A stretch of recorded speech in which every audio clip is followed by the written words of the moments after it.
नमस्कार दोस्तों, मैं Rajiv Kumar Army Lovers Academy के ऑनलाइन प्लेटफॉर्म पर आपका हार्दिक अभिनंदन करता हूं। आज हम इतिहास के बारे में पढ़ने जा रहे हैं और अपने एग्जाम की दृष्टि से जितने भी इम्पोर्टेंट तथ्य होंगे एक एक करके स्टेप बाय स्टेप हम उन पर चर्चा करेंगे। सबसे पहले मैं आपको बता देता हूं कि हम यहाँ पर आर्मी को टारगेट लेकर चल रहे हैं और खास तौर से उसी से जुड़े हुए तथ्य जो हैं उनके बारे में चर्चा करेंगे और उनसे संबंधित इतिहास के जो भी क्वेश्चन एग्जाम में पूछे गए हैं या आने वाले जो क्वेश्चन हैं उनके बारे में चर्चा कर रहे हैं। और आप ज्यादा से ज्यादा संख्या में इससे जुड़कर हमारा हौसला बढ़ाएं और मेरा प्रयास ये रहेगा कि आपको कम समय में अधिक से अधिक अच्छा मैटर दिया जाए और आपका भरपूर सहयोग रहेगा, ऐसी मैं आपसे उम्मीद रखता हूं। सबसे पहले मैं आपको बता देता हूं कि कोई भी विषय हो, उस विषय को पढ़ने से पहले हमें उसके सिलेबस के बारे में थोड़ा ज्ञान होना चाहिए। हमें क्या पढ़ना है और क्या नहीं पढ़ना है उसके बारे में जानकारी होनी चाहिए। वैसे हमारे पास बुक भी बहुत हैं और उन बुक के माध्यम से भी हम पढ़ सकते हैं, लेकिन हम ये डिसाइड नहीं कर पाते हैं कि हमें क्या पढ़ना है और क्या छोड़ना है। जब तक हमें इस बात का पता नहीं चलेगा कि हमारी एग्जाम की दृष्टि से इंपॉर्टेंट तथ्य कौन से हैं, तब तक हम फालतू चीजें ज्यादा पढ़ेंगे और जो एग्जाम के लायक चीजें हैं उनके बारे में हम कम पढ़ते हैं। इसलिए मैं आपके साथ में उन्हीं चीजों पर चर्चा करूंगा जो आपके एग्जाम के पॉइंट ऑफ व्यू से इंपॉर्टेंट रहेंगी। और आज हमारी इतिहास विषय की ये पहली क्लास रहने वाली है और कम समय के अंदर ज्यादा से ज्यादा मैटर मैं आपको उपलब्ध करवाने का प्रयास करूंगा और आप साथ साथ में कॉपी और पेन लेकर बैठें और साथ में नोट्स बनाते रहें ताकि आपको रिवाइज करने के अंदर कोई दिक्कत न आए। और अगर आप पूर्ण मन के साथ जुड़कर मेरे साथ तैयारी करेंगे तो मैं आपको यकीन दिलाता हूं कि आपके आर्मी के पेपर के अंदर अगर इतिहास से जुड़े हुए जो भी क्वेश्चन आएंगे उसमें से कोई क्वेश्चन आपको बाहर नहीं मिलेगा। और न केवल आर्मी, इसके अलावा ये क्वेश्चन जो है अपने सेंट्रल लेवल के जो एग्जाम है उनके अंदर सब में पूछे जाते हैं। तो आप ये न मान के चले केवल आर्मी में आते हैं। हमारा टारगेट फिलहाल आर्मी है, लेकिन ये क्वेश्चन जो है वो प्रत्येक एग्जाम में पूछे जाते हैं। और मैं इस क्लास को शुरू करने से पहले आपको दो लाइनों के माध्यम से बता देना चाहता हूं, जो बच्चे लगातार मेहनत कर रहे हैं वही सफल होते हैं। आप एक दिन पढ़ेंगे और फिर गैप देंगे, फिर पढ़ना शुरू करेंगे, इस प्रकार से हमें नहीं पढ़ना है, हमें लगातार पढ़ते रहना है। जब तक हम लगातार तैयारी नहीं करेंगे तब तक हमें सफलता नहीं मिलेगी। तो मैं आपको लास्ट में यही कहना चाहूंगा कि आप लगातार जुड़े रहे और अपनी तैयारी को और भी बेहतर करें। इसी के साथ में मैं अपने टॉपिक की शुरुआत करने जा रहा हूं और कॉपी पेन लेकर आप साथ साथ में अपने नोट्स बनाते रहें और एक एक स्टेप बाय स्टेप हम इतिहास के ऊपर चर्चा करने जा रहे हैं। सबसे पहले हम इतिहास के बारे में पढ़ रहे हैं, तो फालतू की चीजों पर बिल्कुल भी मैं टाइम वेस्ट नहीं करूंगा और सीधा एग्जाम की दृष्टि से जो इंपॉर्टेंट क्वेश्चन है सीधे उन्हीं पर चर्चा करेंगे हम। तो भारतीय इतिहास हम शुरू करना जा रहे हैं। तो भारत का जो इतिहास है उसके अंदर सबसे पहले आपको ये याद रखना है, सबसे पहले हम याद रखेंगे इतिहास का जनक। क्या याद रखना है हमें? इतिहास का जनक। इतिहास का जनक किसको कहा जाता है? यह क्वेश्चन एग्जाम में कई बार पूछा गया है और इतिहास का जो जनक है वो कहा जाता है हेरोडोटस को। किसको कहा जाता है? इतिहास का जनक हम कहेंगे हेरोडोटस। किसको कहेंगे? हेरोडोटस। इतिहास का जनक कौन था? हेरोडोटस। इतिहास का जनक कौन था? हेरोडोटस। इस नाम को हम 2-3 बार रिपीट करेंगे और रिपीट करेंगे, इसके साथ में हमें याद भी हो जाएगा। इन्होंने एक पुस्तिका भी लिखी है जिस पुस्तिका का नाम है हिस्टोरिका। पुस्तिका का क्या नाम था? हिस्टोरिका। पुस्तिका का नाम क्या था? हिस्टोरिका। तो इतिहास का जनक कौन है? इतिहास का जनक होगा हेरोडोटस। और हेरोडोटस ने कौन सी पुस्तक लिखी? हिस्टोरिका। पुस्तक का नाम क्या बताया? हिस्टोरिका। और जनक कौन है? हेरोडोटस।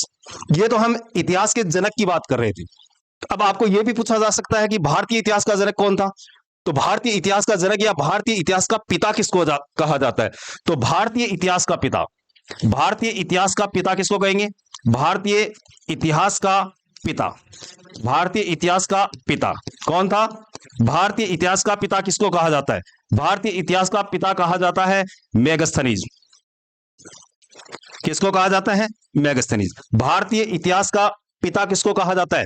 मेगस्थनीज को कहा जाता है। किसको कहा जाता है? मेगस्थनीज। अब आपके दिमाग में क्वेश्चन ये आएगा, ये मेगस्थनीज कौन था? सिकंदर महान जो था, उसका एक सेनापति था जिसका नाम था सेलुकस निकेटर। क्या नाम था? Seleucus Nicator. और सेलुकस निकेटर जो था, उसने अपना एक दूत भेजा था चंद्रगुप्त मौर्य के दरबार में। किसके दरबार में? चंद्रगुप्त मौर्य के दरबार में आया था सेलुकस निकेटर, और इसी को भारतीय इतिहास का पिता कहा गया है। और यह भारत आने वाला पहला अंतरराष्ट्रीय राजदूत भी था। भारत आने वाला पहला अंतरराष्ट्रीय राजदूत कौन? मेगस्थनीज। मेगस्थनीज कौन था? सेलुकस निकेटर का दूत। किसके दरबार में आया था? चंद्रगुप्त मौर्य के दरबार में आया। और इसने भी एक प्रसिद्ध पुस्तक लिखी, और उस पुस्तक का नाम है इंडिका। पुस्तक का नाम क्या है? इंडिका। तो पुस्तक का नाम आपको याद रखना है, इंडिका। यहां तक आपके लिए इंपॉर्टेंट क्वेश्चन क्या रहेगा? नंबर 1, भारतीय इतिहास का जनक कौन? भारतीय इतिहास के जनक का नाम मैंने बताया, भारतीय इतिहास का पिता बताया है जिसका नाम है मेगस्थनीज। मेगस्थनीज कौन था? सेलुकस निकेटर का दूत था। किसका दूत था? सेलुकस निकेटर का दूत था। किसके दरबार में आया था? चंद्रगुप्त मौर्य के दरबार में आया था। पुस्तक कौन सी लिखी थी? इंडिका लिखी थी। और अगर हम इतिहास के जनक की बात करें तो आपको जनक बताया मैंने, हेरोडोट्स। क्या नाम बताया था? हेरोडोट्स। और हेरोडोट्स ने कौन सी पुस्तक लिखी? हेरोडोट्स की जो पुस्तिका है उसका नाम है हिस्टोरिका। दोनों क्वेश्चन आपको उम्मीद करता हूं अच्छे तरीके से याद होंगे और आपने साथ में नोट भी कर लिया होगा। इसके बाद में अगर हम बात करें कि भारतवर्ष शब्द जो है, इस शब्द का पहला उल्लेख कहां पर मिलेगा? भारतवर्ष शब्द का पहला जो उल्लेख है, यह उल्लेख कहां पर मिलेगा? यह उल्लेख आपको, नाम सुना होगा आपने, खारवेल। नाम क्या है? खारवेल। खारवेल का एक अभिलेख है जिसका नाम है आथी गुम्फा अभिलेख। क्या नाम है? आथी गुम्फा अभिलेख। और इसी अभिलेख में भारतवर्ष शब्द का पहला उल्लेख मिलता है। तो भारतवर्ष शब्द का पहला जो उल्लेख मिलेगा वो मिलेगा आपको खारवेल के आथी गुम्फा अभिलेख में। यहां तक 3 चीजें इंपॉर्टेंट है, भारतवर्ष शब्द का पहला उल्लेख, भारतीय इतिहास का पिता, और इतिहास का पिता या इतिहास का जनक। ये तीनों क्वेश्चन जो है वो आपके लिए इंपॉर्टेंट रहेंगे और आपको अच्छे तरीके से इनको याद कर लेना है। अब इसके अगर हम बात करें, ये तो इतिहास के जनक की बात होगी। तो इतिहास की जो शुरुआत है, नींव जो है, वो कहां से शुरू होती है, उसके बारे में अगर चर्चा करें तो सबसे पहले हम जानते हैं कि इतिहास जो है इसको 3 भागों में डिवाइड किया गया है। कितने भागों में बांटा गया है? 3 भागों में। 3 भाग कौन कौन से हैं? नंबर 1 प्राग ऐतिहासिक काल, नंबर 2 आदि ऐतिहासिक काल, नंबर 3 ऐतिहासिक काल। 3 नाम बताए मैंने आपको। प्राग ऐतिहासिक काल, पहला काल कौन सा बताया है? प्राग ऐतिहासिक। पहला कौन सा? प्राग ऐतिहासिक काल। उसके बाद में दूसरा कौन सा बताया? आदि ऐतिहासिक काल। कौन सा? आदि ऐतिहासिक काल। तीसरा कौन सा बताया? तीसरा बताया मैंने आपको ऐतिहासिक काल। कौन सा? ऐतिहासिक काल।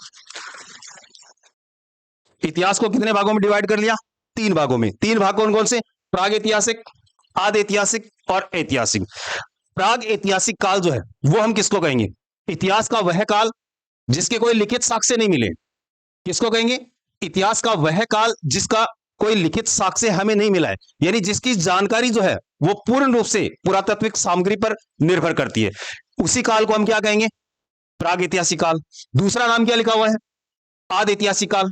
इतिहास का वह काल जिसके लिखित साक्ष्य तो मिले हैं लेकिन उनको या तो पढ़ा नहीं गया है, और अगर पढ़ लिया गया तो वो प्रमाणिक नहीं है। इतिहास का वह काल जिसको या तो पढ़ा नहीं गया और अगर पढ़ लिया गया तो वो प्रमाणिक नहीं है, उस काल को हम कहेंगे आदि ऐतिहासिक काल। और तीसरा जो काल मैंने लिखा है वो है ऐतिहासिक काल। इतिहास का वह काल जिसके लिखित साक्ष्य मिले हैं और उनको पढ़ भी लिया गया, तो उस काल को हम नाम क्या देंगे? ऐतिहासिक काल। इतिहास के 3 काल हो गए। अब ये प्राग ऐतिहासिक काल जो है इसके अंदर भी पहला काल आता है पाषाण काल। कौन सा काल? पाषाण काल। पाषाण काल। कौन सा काल आ गया? पाषाण काल। अब ये पाषाण काल जो है, इससे जाने से पहले हमें 2-3 चीजों के बारे में पता होना चाहिए। नंबर 1, मानव जो है, इस मानव की उत्पत्ति कौन से महाद्वीप में हुई? तो आपको याद होना चाहिए, मानव की जो उत्पत्ति है, मानव के पहले जो साक्ष्य हैं वो दक्षिण अफ्रीका में मिले। अफ्रीका महाद्वीप में मिले। कहां पर मिले हैं? मानव के पहले साक्ष्य कहां पर मिले? अफ्रीका महाद्वीप में मिले। ठीक है। उसके बाद में आपको यह भी पूछा जा सकता है कि दो पैरों पर सीधा खड़ा होकर चलने वाला पहला मानव कौन था? तो दो पैरों पर खड़ा होकर सीधा चलने वाला जो पहला मानव है, उस मानव का नाम था होमो इरेक्टस। क्या नाम था? होमो इरेक्टस। क्या नाम है?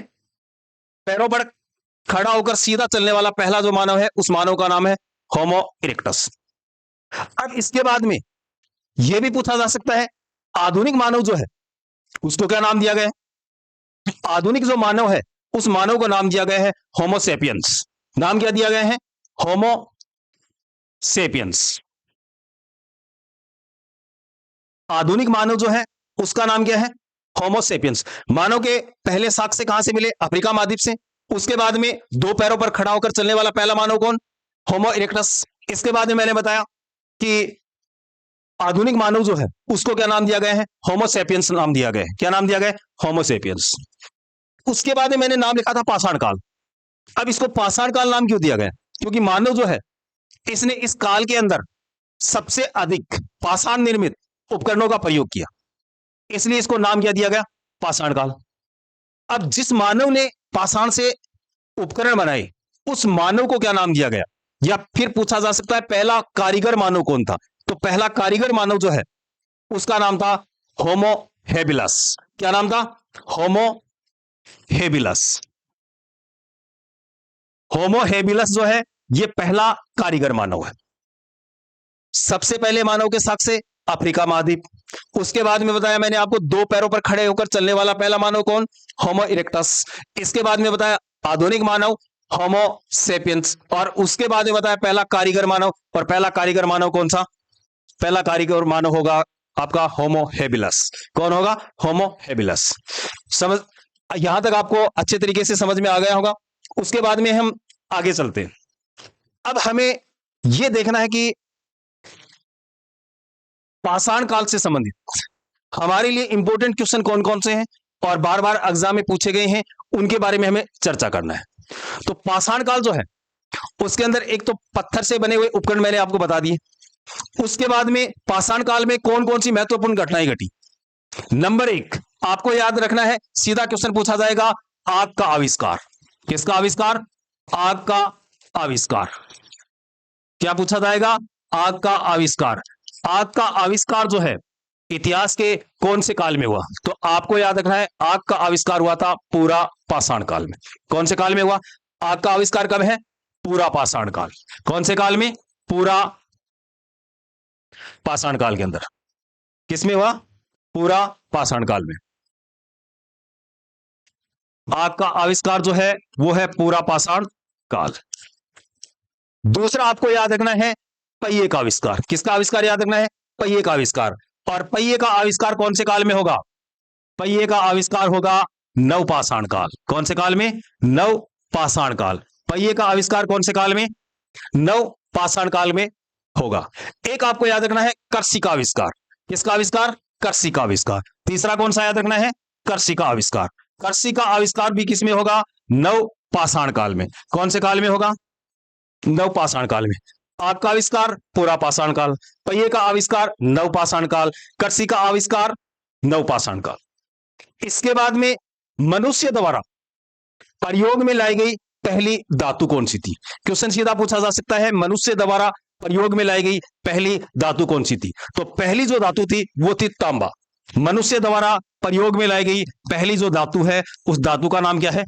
तांबा। मनुष्य द्वारा प्रयोग में लाई गई पहली धातु कौन सी? तांबा। इसके बाद में मनुष्य द्वारा या मानव द्वारा पालतू प्रथम जो भी जानवर था या पशु था वो कौन सा था? यानी मनुष्य ने सबसे पहले कौन से पशु को पालतू बनाया? और वो पहला पशु जो था वो था कुत्ता। कौन सा था? कुत्ता। मनुष्य ने सबसे पहले पालतू किसको बनाया? कुत्ते को बनाया। किसको बनाया? कुत्ते को बनाया। इसके बाद में मनुष्य ने सबसे पहले कौन सी फसल बोई?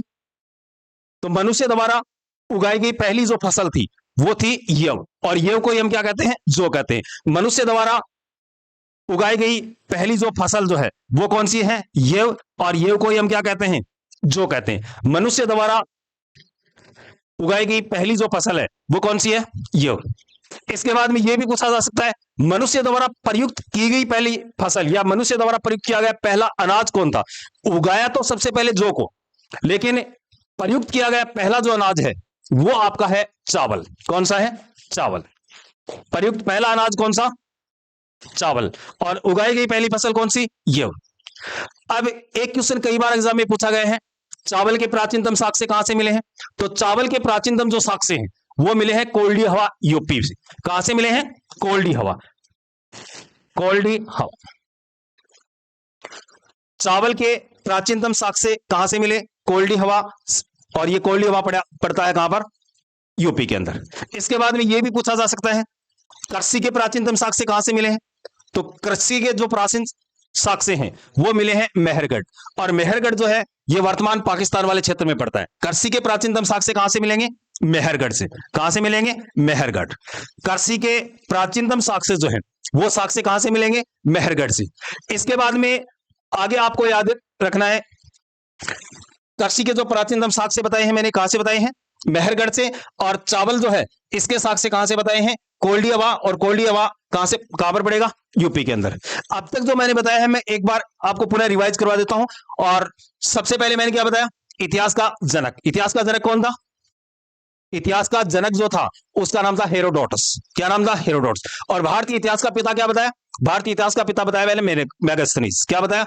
मेगास्थनीज। मेगास्थनीज की पुस्तक का नाम बताया था इंडिका और हेरोडोटस की पुस्तक का नाम बताया था हिस्टोरिका। क्या नाम था? हिस्टोरिका। उसके बाद में हमने चर्चा की मानव के पहले अवशेष कहां से मिले? अफ्रीका में। दो पैरों पर खड़ा होकर चलने वाला पहला मानव कौन था? होमो इरेक्टस। और इसके बाद मैंने बताया आधुनिक मानव होमोसेपियंस। उसके बाद में पहला कारीगर मानव। और कारीगर मानव कौन सा था? होमो हेबिलस। कौन था? होमो हेबिलस। उसके बाद में कृषि का आविष्कार नवपाषाण काल में। इसके बाद में आपको मैंने बताया कृषि का आविष्कार और आग का आविष्कार है पुरापाषाण काल के अंदर। पहिए का आविष्कार है नवपाषाण काल के अंदर। इसके बाद में मैंने आपको बताया पहली प्रयुक्त फसल जो है वो तो कौन सी है? चावल। लेकिन उगाई गई पहली जो फसल है वो कौन सी है? जौ। और चावल के जो साक्ष्य मिले वो कहां से मिले? कोल्डी हवा से।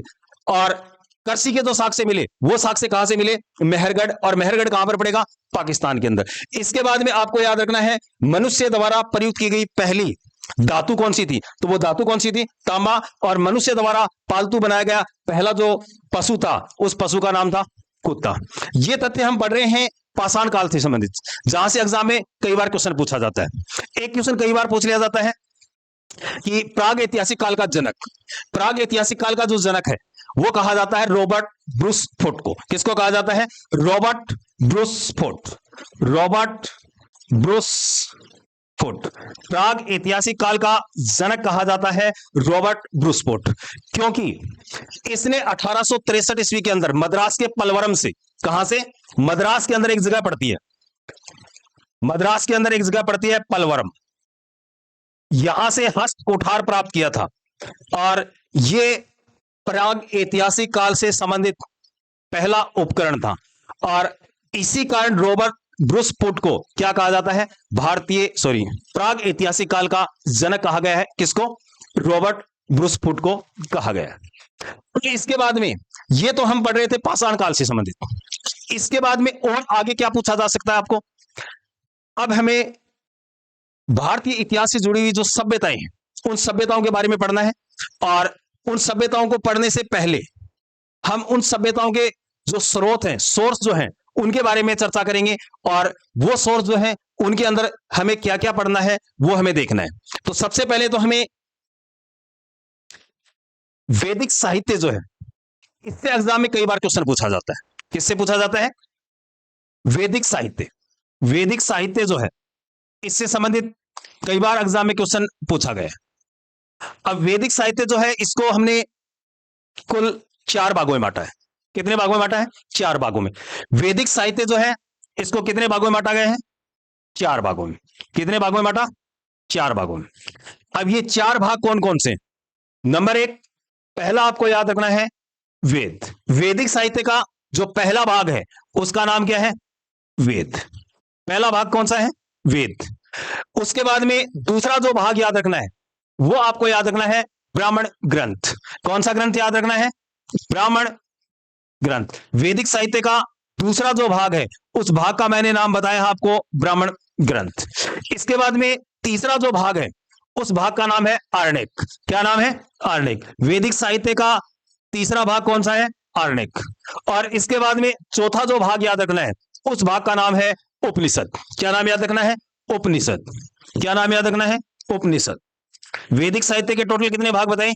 4। पहला भाग कौन सा? वेद। दूसरा भाग कौन सा? दूसरा भाग है आपका ब्राह्मण ग्रंथ। तीसरा भाग कौन सा है? आरण्यक। और उसके बाद में चौथा भाग कौन सा है? चौथा भाग है उपनिषद। यहां से आपके जो छोटे एग्जाम होते हैं जैसे रेलवे है, एसएससी जीडी है, आर्मी है, वहां हर एग्जाम के अंदर एक क्वेश्चन पूछा ही जाता है। तो सबसे पहले हम चर्चा करेंगे वेदों के बारे में कि वेद क्या है और इनका संकलन किसके द्वारा किया गया, उसके बारे में हम पढ़ेंगे। सबसे पहले वेद शब्द जो है, इस शब्द का अर्थ याद रखना है और वेद शब्द का अर्थ होता है ज्ञान। वेद शब्द का अर्थ क्या है? ज्ञान से। फिर आपको याद रखना है कि वेदों के संकलनकर्ता कौन थे। तो वेदों के जो संकलनकर्ता हैं उनका नाम है महर्षि कर्षण देवपायन वेद व्यास। वेदों के संकलनकर्ता कौन से? महर्षि कर्षण देवपायन वेद व्यास। वेदों के संकलनकर्ता कौन? महर्षि कर्षण देवपायन वेद व्यास थे।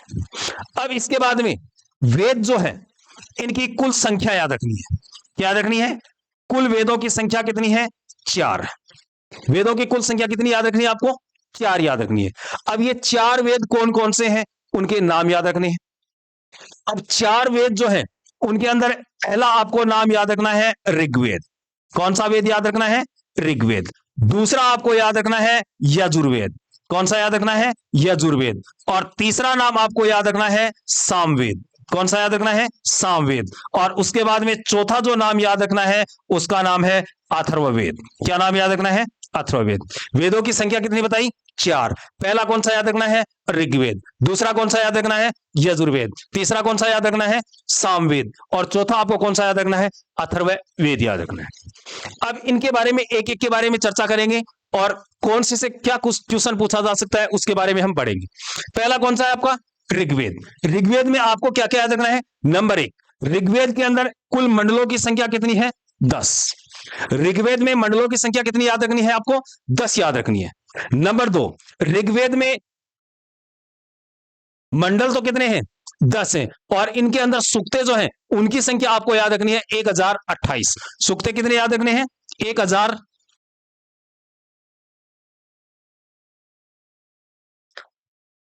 1028 याद रखने। और इसके अंदर श्लोकों की संख्या कुल आपको याद रखनी है 10,600। ऋग्वेद में मंडल कितने? ऋग्वेद में कुल मंडल जो है उनकी संख्या है 10। सूक्तें कितने हैं? 1028। और इसके अंदर श्लोकों की जो संख्या या मंत्रों की जो संख्या है वो आपको याद रखनी है 10,600। कितनी याद रखनी है? 10,600 याद रखनी है। अब इसके बाद ऋग्वेद के जो 10 मंडल हैं इस मंडलों से संबंधित कई बार एग्जाम में क्वेश्चन पूछ लिया जाता है। नंबर 1, आपको एक तो याद रखना है तीसरा मंडल। कौन सा याद रखना है? तीसरा मंडल। तीसरा मंडल जो है इसके रचनाकार जो है उनका नाम है विश्वामित्र। तीसरे मंडल के रचनाकार कौन? विश्वामित्र। तीसरे मंडल के रचनाकार का नाम है विश्वामित्र। अब ये इंपॉर्टेंट क्यों है? क्योंकि गायत्री मंत्र जो है उसका उल्लेख तीसरे मंडल में दिया गया है।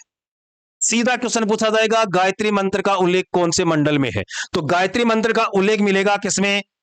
गायत्री मंत्र का उल्लेख किसमें मिलेगा? तीसरे मंडल में। और गायत्री मंत्र जो है ये सावित्री को समर्पित है। किसको समर्पित है? सावित्री। इसके बाद में अगला आपको याद रखना है ऋग्वेद का 7वां मंडल। कौन सा मंडल? 7वां मंडल। अब ये 7वां मंडल जो है इसके रचनाकार जो है उनका नाम है गुरु वशिष्ठ। नाम क्या है? गुरु वशिष्ठ। 7वें मंडल के रचनाकार कौन? गुरु वशिष्ठ। अब ये इंपॉर्टेंट क्यों है? क्योंकि आपने एक युद्ध का नाम सुना होगा जिसका नाम था 10 रागे युद्ध। कौन सा युद्ध? 10 रागे युद्ध। 10 रागे युद्ध का उल्लेख मिलता है 7वें मंडल में। कौन से युद्ध का? 10 रागे युद्ध। और इस युद्ध का उल्लेख मिलेगा हमें कौन से मंडल में? 7वें मंडल में मिलेगा। यह 10 रागे युद्ध जो है परुष्णी नदी के तट पर लड़ा गया था। कौन सी नदी के तट पर? परुष्णी। 10 रागे युद्ध कौन सी नदी के तट पर लड़ा गया? परुष्णी। और परुष्णी जो है इसको हम वर्तमान में रावी के नाम से जानते हैं। क्या कहते हैं? रावी नदी। तो पहला तो आपको याद रखना है 10 रागे युद्ध का उल्लेख जो है वो कौन से मंडल में? 7वें मंडल में। और कौन सी नदी के तट पर लड़ा गया? परुष्णी नदी। और परुष्णी को क्या कहा जाता है? रावी कहा जाता है। अब किस किस के बीच में लड़ा गया? तो एक तो याद रखना है भरत जन का राजा था सुदास। क्या नाम था? भरत जन के राजा सुदास। और इनके सामने जो थे वो 10 राज्यों के संघ के नेता थे और उस नेता का नाम था विश्वामित्र। किसके बीच में? 10 राज्यों के संघ के नेता विश्वामित्र के बीच में लड़ा गया। और इस युद्ध के अंदर विजय होंगे सुदास। कौन होंगे? सुदास। तो 10 रागे युद्ध के बारे में आपको याद रखना है कौन से मंडल के अंदर? 7वां मंडल। इसके बाद में अगला आपको याद रखना है नवा मंडल। कौन सा मंडल याद रखना है? नवा मंडल। नवा मंडल क्यों इंपॉर्टेंट है? क्योंकि ये एक ऐसा मंडल है जो पूर्ण रूप से एक ही देवता सोम को समर्पित है। तो क्वेश्चन सीधा पूछा जाएगा सोम देवता को समर्पित कौन सा मंडल है? तो सोम देवता को जो समर्पित मंडल है उस मंडल का नाम है नवा मंडल। कौन सा मंडल? नवा मंडल। एक लास्ट में आपको याद रखना है 10वां मंडल। कौन सा याद रखना है? 10वां मंडल। 10वां मंडल। और 10वें मंडल के बारे में क्या याद रखना है? 10वां मंडल जो है इसके अंदर एक सूक्त है जिसका नाम है पुरुष सूक्त। क्या नाम है? पुरुष सूक्त। 10वां मंडल जो है इसके अंदर एक सूक्त है जिसका नाम है पुरुष सूक्त। और इसके अंदर चातुस्वर्ण, कौन सा?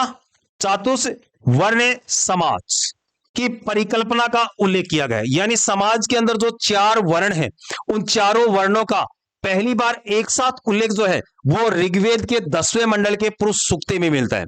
अब ये 4 वर्ण कौन से? इन चारों वर्णों को हमें क्रम से याद रखना है। पहला वर्ण आपको याद रखना है कौन सा? पहला वर्ण होगा ब्राह्मण। कौन सा? ब्राह्मण।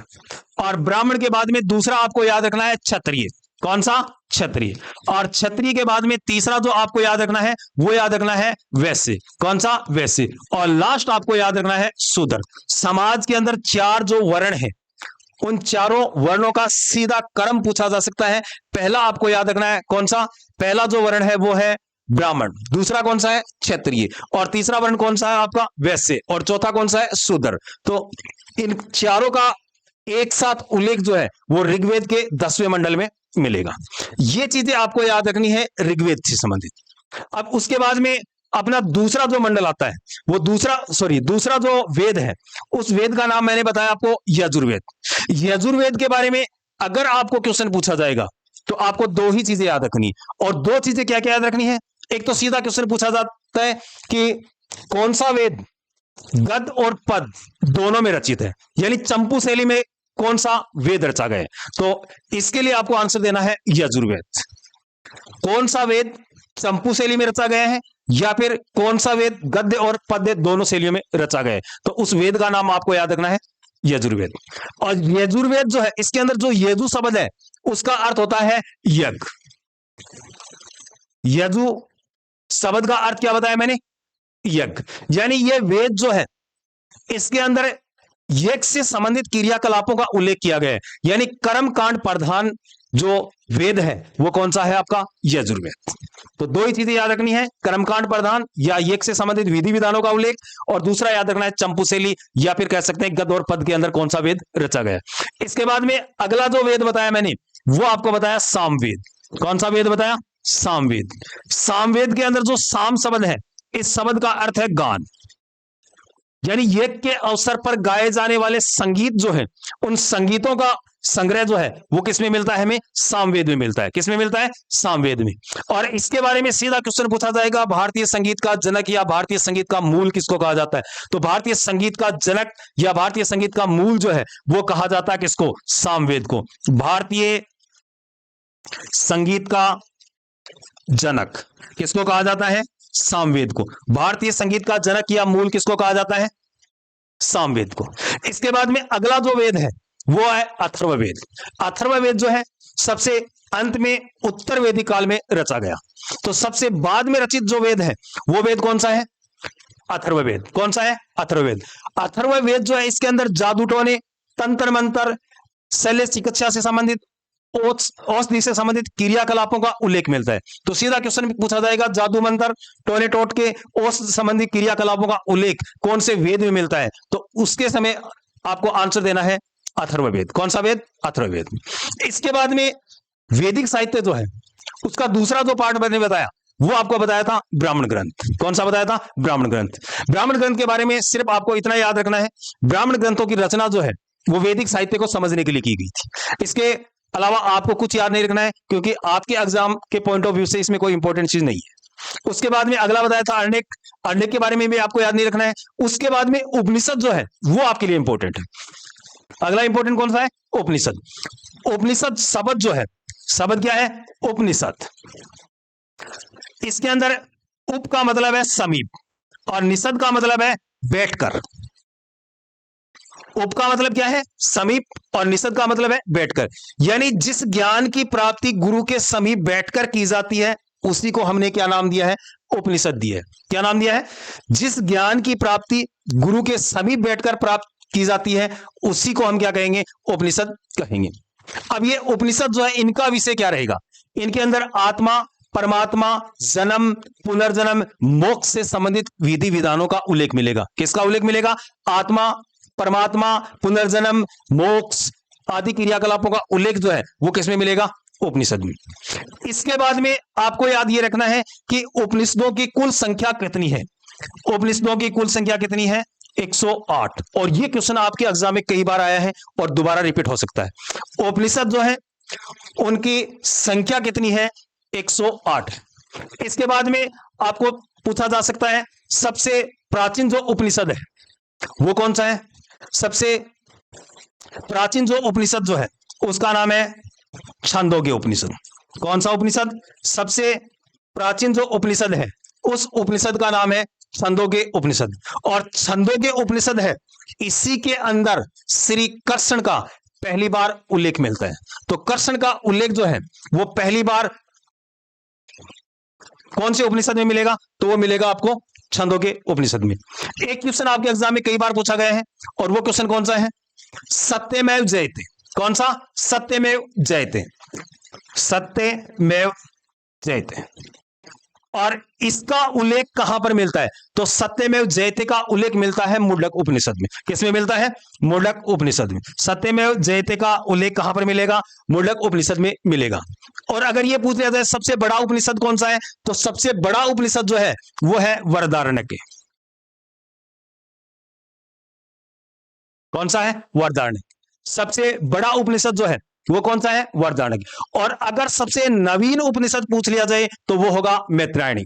कौन सा होगा? सबसे नवीन कौन सा होगा? मैत्रायणी। सबसे नवीन कौन सा? मैत्रायणी। तो एक तो बताया मैंने सबसे प्राचीन छंदोग्य, उसके बाद में बताया मैंने आपको सत्यमेव जयते का उल्लेख मुंडक उपनिषद में, कृष्ण का उल्लेख किसमें? छंदोग्य उपनिषद में। सबसे नवीन बताया कौन सा? मैत्रायणी। और सबसे बड़ा उपनिषद बताया वो बताया मैंने वृहदारण्यक। कौन सा? वृहदारण्यक। इसके बाद में ये आपको याद रखना है उपनिषद के बारे में। उपनिषद के बाद अगला आपको याद रखना है पुराणों के बारे में। किसके बारे में? पुराण।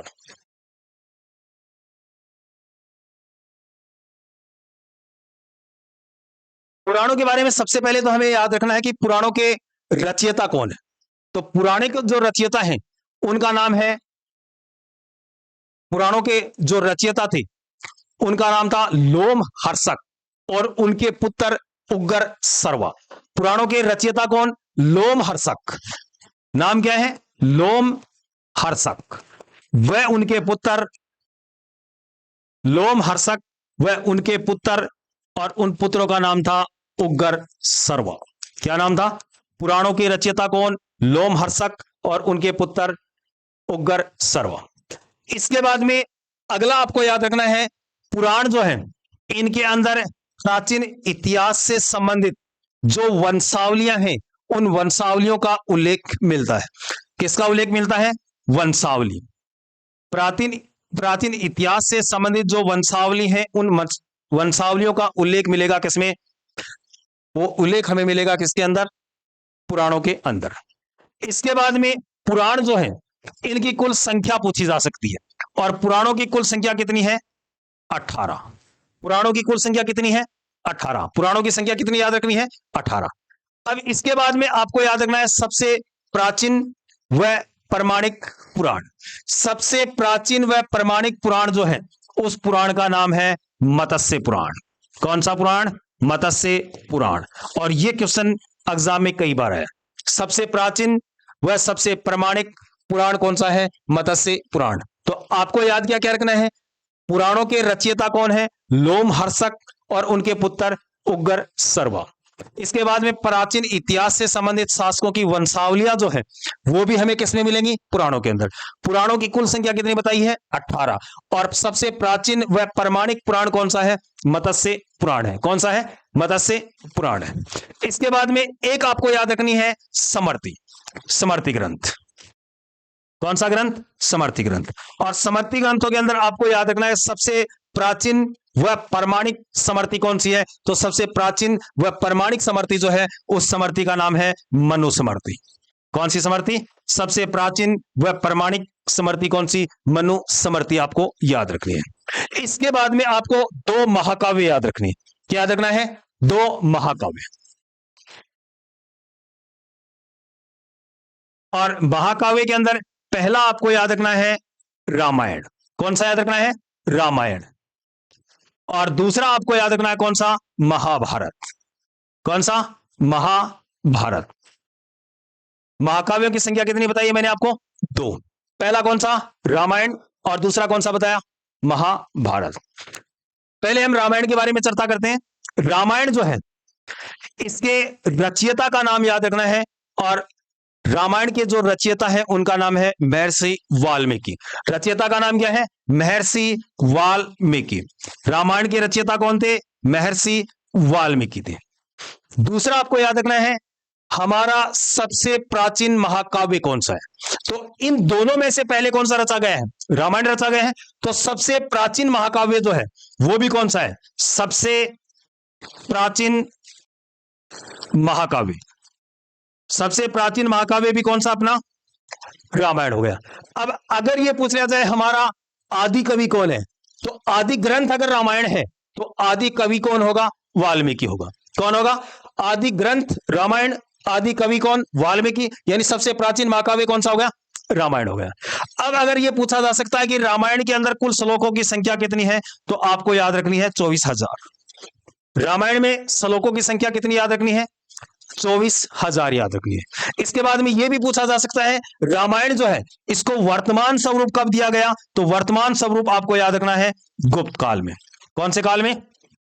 रामायण को वर्तमान स्वरूप जो है वो कौन से काल में दिया गया? गुप्त काल के अंदर दिया गया था। इसके बाद में हम बात करते हैं महाभारत। महाभारत जो है इसके रचयिता कौन थे? तो महाभारत जो है इसके रचयिता है वेदव्यास। कौन है? वेदव्यास। महर्षि कृष्ण देवपायन वेदव्यास। रचयिता कौन हो गए? वेदव्यास। अब इसके बाद में दूसरा आपको याद रखना है हमारा सबसे बड़ा महाकाव्य। सबसे बड़ा महाकाव्य। सबसे बड़ा महाकाव्य जो है वो कौन सा है? महाभारत है। सीधा क्वेश्चन पूछा जाता है सबसे बड़ा महाकाव्य कौन सा? महाभारत है। इसके बाद में आपको याद रखना है महाभारत जो है इसके अंदर आरंभ में श्लोकों की संख्या थी 8,800। आरंभ में श्लोकों की संख्या कितनी थी? 8,800। और उस समय इसको कहा जाता था जय संहिता। क्या कहते थे? जय संहिता। और यह क्वेश्चन भी एग्जाम में कई बार पूछा गया है कि महाभारत का प्राचीन नाम क्या है? तो महाभारत का जो प्राचीन नाम है वो है जय संहिता। और वर्तमान में इसमें श्लोकों की संख्या है 1,00,000। वर्तमान में श्लोकों की संख्या कितनी है? 1,00,000। इसके बाद में इसमें यह भी पूछा जा सकता है कि महाभारत को वर्तमान स्वरूप जो है वो कब दिया गया?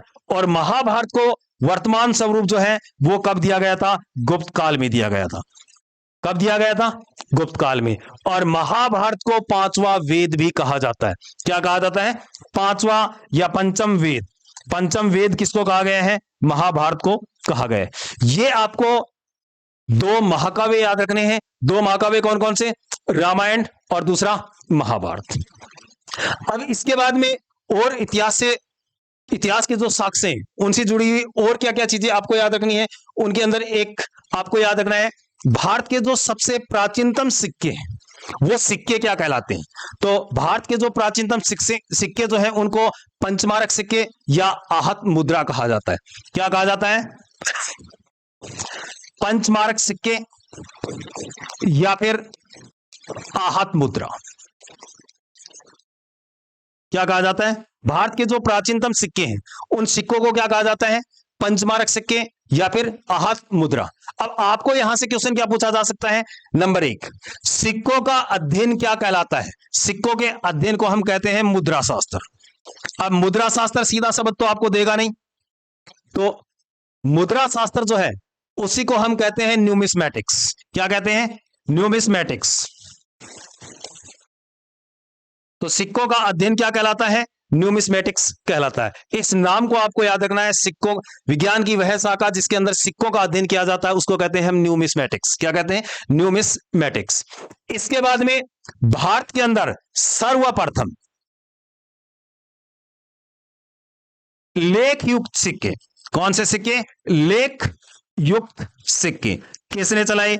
ये क्वेश्चन एग्जाम में कई बार आए हैं और ये सिक्के चलाए थे हिंद यूनानी शासकों ने, या कह सकते हैं इंडो ग्रीक शासकों ने। भारत के अंदर सबसे पहले लेख वाले जो सिक्के हैं ये सिक्के चलाए गए थे इंडो ग्रीक शासकों या हिंद यूनानी शासकों के द्वारा चलाए गए थे। इसके बाद में सिक्कों से संबंधित और क्या पूछा जा सकता है? भारत में सर्वप्रथम सोने के सिक्के, सर्वप्रथम सोने के सिक्के किसने चलाए थे? भारत के अंदर सर्वप्रथम सोने के सिक्के चलाए थे कुषाणों ने। किसने चलाए थे? कुषाणों ने। और कुषाणों के अंदर भी एक नाम आता है कुषाण शासक जिसका नाम है विम कैडफिसेस। क्या नाम है? विम कैडफिसेस। तो भारत में सबसे पहले सोने के सिक्के चलाए थे कुषाण शासकों ने। जबकि अगर यह पूछ लिया जाए भारत में सर्वाधिक सोने के सिक्के किसके द्वारा चलाए गए, तो भारत में सबसे ज्यादा जो सोने के सिक्के हैं वो चलाए गए थे गुप्त शासकों के द्वारा। सबसे ज्यादा सोने के सिक्के किसने चलाए? गुप्त शासकों ने। जबकि सबसे ज्यादा चांदी के सिक्के चलाए थे मौर्य शासकों ने। किसने चलाए थे? मौर्य शासक। सोने के सिक्के सबसे पहले किसने चलाए? कुषाणों ने। सर्वाधिक सोने के सिक्के किसने चलाए? गुप्त शासकों ने। सर्वाधिक चांदी के सिक्के किसने चलाए? मौर्य शासकों ने चलाए। लेख युक्त वाले सबसे पहले सिक्के किसने चलाए? तो वो चलाए इंडो ग्रीक या हिंद यूनानी शासकों ने चलाए थे। इसके बाद में आपको याद ये रखना है कि भारत में शीशे के सिक्के किसने चलाए थे? तो भारत के अंदर शीशे के सिक्के चलाए थे सातवाहन शासकों ने।